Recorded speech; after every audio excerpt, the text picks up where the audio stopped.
भारत की आज़ादी के बाद सबसे बड़ा सवाल ये था कि इस नए देश को कैसे चलाया जाएगा और किस सिस्टम के आधार पर गवर्न किया जाएगा।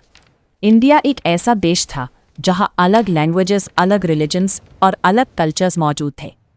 ऐसे में सबको साथ लेकर चलना एक बड़ा चैलेंज था।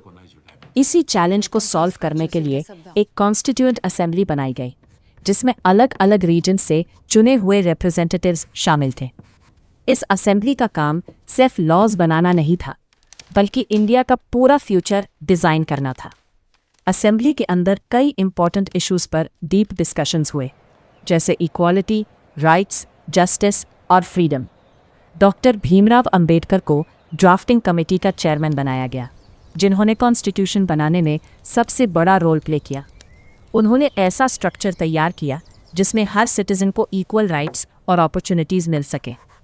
कॉन्स्टिट्यूशन में फंडामेंटल राइट्स इंक्लूड किए गए, जिससे लोगों को फ्रीडम और प्रोटेक्शन दोनों मिले।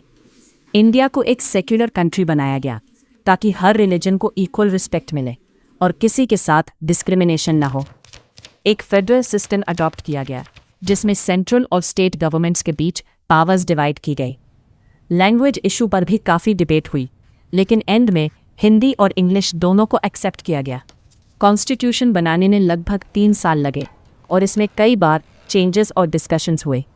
26 नवंबर 1939 को कॉन्स्टिट्यूशन अडॉप्ट किया गया और 26 जनवरी 1950 को लागू किया गया। इस दिन इंडिया एक सॉवरेन डेमोक्रेटिक रिपब्लिक बन गया। कॉन्स्टिट्यूशन ने सिटीजन्स को राइट्स के साथ ड्यूटीज़ भी दी। ये सिर्फ एक लीगल डॉक्यूमेंट नहीं है, बल्कि इंडिया के वैल्यूज़ और आइडियल्स का सिंबल है। इसी कॉन्स्टिट्यूशन ने इंडिया को एक स्ट्रॉन्ग डेमोक्रेटिक नेशन बनाने की फाउंडेशन रखी।